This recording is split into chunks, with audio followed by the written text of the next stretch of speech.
Hey everyone, Castle here, about to explain some stuff.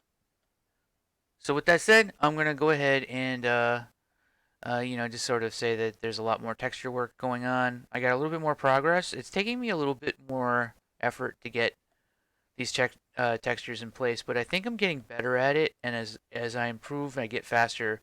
It'll be easier and easier as I progress. Um, so far, one thing that's kind of interesting is that my original thought would be like most of my textures would just have like lots of black pixels, but as I've been doing these, the more normal map type stuff, it's almost like it's not even really necessary to do that for everything. Like, it looks almost like I can end up getting kind of like the black pixels by simply just making sure that my normal maps are set up a certain way and things like that. Um, Now, there's still a lot of tweaking and stuff like that that needs to be going on. Like for example, I have these sort of like being pushed out, and they're supposed to kind of look like a cool like side trim thing, but it actually looked better, simpler when it was just all metal. And I'm just gonna reverse these so that they're in instead of coming out. So that the normal map makes it look like it's going in, and it ended up actually looking a lot better that way. I'm thinking that yeah, like just I don't know. There's just quite a bit of just like little things, lots of stuff like that. Now, as far as the textures that I really want to get in place, though, I'm gonna need to get more general use, bigger textures, the kind of textures that you can fill larger spaces with. You know, the big bricks, the big trims and the big brick type stuff. Whereas right now I have mostly just sort of stuff for like smaller areas or floor tiles and things of that nature. Um, I need to have more like just smoother surfaces and things like that. So I might actually end up having a lot of like much simpler textures that I can just kind of go in with. Right now, I'm basically just calling them bases because that's basically what they are. They're just a base surface. Next, I think I'll have one for metal, this type of metal like this, and then I'll have one that's for this type of material, and then I'll have you know additional stuff. Like I need to have this is normal maps. I need to have more stuff like this, and I need to have more stuff like this, and like this. Not too hard to set up. Everything seems to be working out okay. Like I went in, I fixed up the UVs on these pillar pieces, and everything like that. So that raises one of the last questions. All right. Um, and it was kind of brought up a little bit here. It's like, so Alley Cat mentions this as it's a tricky one. Perhaps create a series of themes. So instead of asking the player to assign material on a per basis, just ask them to choose a theme. I thought about that too. The only problem with that, I mean, it's actually what I originally have implemented. Here, I can kind of show you. It's already sort of part of the design if you look at the editor. Let me make sure it's not multiplayer. Okay, cool. Single player. It should just dump me right in, and I should be able to see cool stuff right away.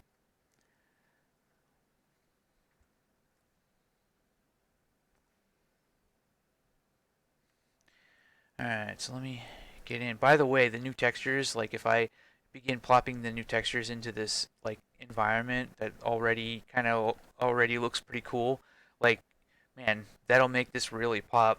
Um, so if I go into editor mode, um, you'll see if I'm in meshes mode, you'll notice that there's there's prototype, city, castle, base, hell, and revulsion 1, right? Those are the themes that I kind of had in mind. And like if you go to castle, you'll be able to see dungeon floor and dungeon wall. So I kind of already went down that path a little bit. But the thing is though, I'm actually thinking that it's not the best way to go anymore. Like I'm changing direction a little bit. So what I would rather have, honestly, is a bunch of prototype. Like every time you place a new object, it has the prototype material on it, and it's just a prototype object. And then at any point in time, I can open up this menu, and maybe these other things can be the textures, right? Like maybe these shapes and everything like that can be like, maybe the first one instead of prototype, it's just meshes, right? And then maybe all of the additional things like the themes and stuff like that could be the textures. So these could be the different themes, right? And then when you select one of the themes, like if I do dungeon floor, you'll actually see the dungeon floor texture right here, which is nice because I don't have to make icons for these either. That actually is a pretty big deal. Then I would be able to press the T key instead. So like instead of pressing V, I can press T, and what that'll do is it'll assign the current selected texture that I have from this list. So maybe these are textures, and maybe the first one is mesh, right? And it just uses the same thing, uses the same icon, but maybe like treats it a little bit differently when you go into these other ones. See? All right. So like you'll have your hell textures, right? But prototype is where you go in and you place the meshes. So I just fill this up with a whole bunch of meshes, and then these other ones will just fill up icons with textures. And then you press the T key, which is kind of interesting. I forget does the T key actually do anything? I'll have to be careful. I can't remember if T already does something. It seems to respond. Yeah. I don't remember what the T key does, but I'm thinking right now the T key will just be apply the texture. Right now V is applying the texture. The problem with V though is that V also applies the it also applies the what is it, the designation orientation, which then in turn changes it so that, yeah, like it's just it makes things a little bit more complicated. I'd rather have, oops, oh god, I'd rather the have like a different key where I'm not like accidentally switching my fucking mesh, out and then having to put it back again. Stuff like that. Like, so if you do T, right, that takes the currently selected texture from these lists, and then that it just applies that to that, right? Now, here's the problem with that though. Multiple material IDs. Like, I'm gonna want to have situations where the side of this ramp, the top of the ramp is using a different texture from the sides. Um, I'm not really sure. Not really sure how I want to solve that. It might not be as simple as I think. Like, it may actually legit just come down to having to do this sort of the hard way where, um, I don't know. Yeah, see, this isn't so easy. The good thing is though is that while I'm working on the actual art, I have plenty of time to keep thinking about it a little bit more. I've made some progress as far as how to think about it. I just need to figure out the you know the most efficient, the best way, like the best solution for how I want to handle making it so that you can just slap textures onto all these things and not have to worry about reorienting them and stuff like that, right? I like the idea of using the T key, but I mean at the same time you could just, I could just use the current system already, and you hit copy and then hold down shift and press V, and that won't reorient the object. You know what I mean? So like, or something like that. Like maybe in order to reorient the object, you have to hold down shift, and by default it'll just make it stay where it is, or something like that. Like there's a few different ways to go about it. Is that light leaking through? There's leaking light. Let me go fix that. Oh yeah, yeah. The sunlight's definitely getting in on that. So, um, I don't know. It's some tough choices need to be made, but nothing horrible. Not yet, anyway. Yeah. See, there's no leaking light now. Uh, I'm just looking forward to actually seeing this shit with all these with textures. And as far as the number of textures that I have so far, I'd say that I'm about 40% done. And it's only been 2 days. I'm 40% done with the amount of textures that I think I'm going to need, at least for the first map. Um, there's a little bit more stuff that I haven't shown in the videos and stuff like that yet, but for the most part, everything is kind of coming together. I do have a lot of meshes that I need to make, but when I'm making these meshes, I'm going to design them in such a way where they work as well as possible with the UVs of the already existing textures. So I'm probably not going to do a whole lot of like very specific skins or unwraps, but rather just making sure that when you apply a material to most of these textures or most of these surfaces or these meshes, they it just looks good automatically, and you don't really have to worry. Like you can place pretty much any kind of material you want on any kind of mesh, and it'll still work. That's kind of the goal actually. So the one thing that's nice about that though is I don't really have to worry about light map UVs. So I can have overlapping UVs and stuff, and it won't really be an issue. It'll pretty much be fine. Um,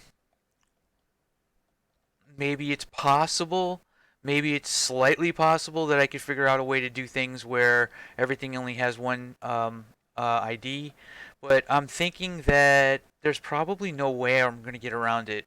When you select a mesh, I'm probably going to have a details tab pop up, and there's probably going to have to be like, a texture selection option or something. And then unfortunately, that would mean that this menu would not be used. I would end up having to pop up like a different like texture selection menu or something. Uh, I don't know. I don't know yet, but it's coming along. I'm gonna figure this out. Um, I guess we'll end up figuring out some kind of an answer soon enough. With that said, though, yep, progress is being made. There's some good stuff. I'm pretty happy with the results so far. The new textures are coming along, about 40% done. Need to get some light fixtures. Need to get some, need to make sure that the props are also being, the crate. I need to have at least a couple different crate variations. These are not crates. Um, and I don't know. There's a few things like make sure that railings and stuff. A lot of these materials though will probably just end up using like a base um, material that you just sort of plop onto it. Although I wouldn't mind if the pipes and stuff like that actually had like a genuine unwrapped pipe texture or some sort. And some of these larger things like the set pieces, the terrain's all going to use one material by default. I don't know. So with that said, I've also it's more low key, and I'm not, making a project dependent on it or anything like that. But apparently, it's been brought to my attention that it's actually very easy to um, have side support for the Steem blockchain, which I'll probably go more in detail on that in the future. But one of the problems that I've had in the past, though, is like putting way too much time and effort into trying to fucking push forward things on that front. Um, but the way things are panning out at the moment, it's almost like it's coming to me rather than the other way around where I'm waiting and I'm trying to talk to somebody and it's like, well, how do we make this work? We don't know. Blah blah blah. Blockchain is the future. It's like, well, how long am I gonna fucking wait? It's a huge fucking bullshit experience trying to get anything with it. But now all of a sudden it turns out, plot twist, it was a lot easier to do than I thought it was. And just like moments ago, I had a friend actually get the Unreal 4 engine to talk to the Steam blockchain and get a response. The Unreal 4 engine you can now figure out like if somebody has a certain token or something on their wallet. So if I was to make like a new wallet, if I was to make a new token at this point in time and sell it, I'd be able to use that as a form of DRM where, it's like, well, do you own a copy of the game or not? So it'd be like a thing like that, right? So it would just be like some sort of side hustle though. I'm not going to make it my main gig uh, or anything like that, but it's definitely something that, if it presents itself, fuck yeah, I'll take advantage of it. It's easy as fuck. It's just passing some strings over JSON commands. It's like, it's easy as hell, man. So if it's going to be that easy, then it would be kind of stupid not to at least have some kind of small support for that functionality. I mean, why not? Why not? But anyway, just the publicity alone, would probably be enough to make it worthwhile. It's like here's a game here's an actual not shitty game on the blockchain. Yay! Like it's got something. Maybe it doesn't really use it that much, but it's there, you know. And the only thing that I would really use at this point in time would just be to make it sort of like a poor man's uh, Valve Steem, sort of like like some kind of like way to just sell the game without actually having to use um, Epic or Valve to do it. You know what I mean? Either way, let's see. I think I replaced the wrong material. There we go. So I made like a dark space over here. Man, the new materials are going to make a pretty big difference. So anyway, with that said, I'm going to go ahead. I'm going to end this now. Yeah. Um, Everything's coming along. I just need some more textures. I just need some more of the bigger, the fill space kind of textures. I need and some of the more base, like, flat type textures as well. And just have stuff that I can just sort of slap in and I'll keep thinking about how I want to go about doing the actual materials and stuff, or allowing the player to actually choose which objects have what materials. So okay, with that said, I'm gonna go ahead and end this now. Stay tuned for more.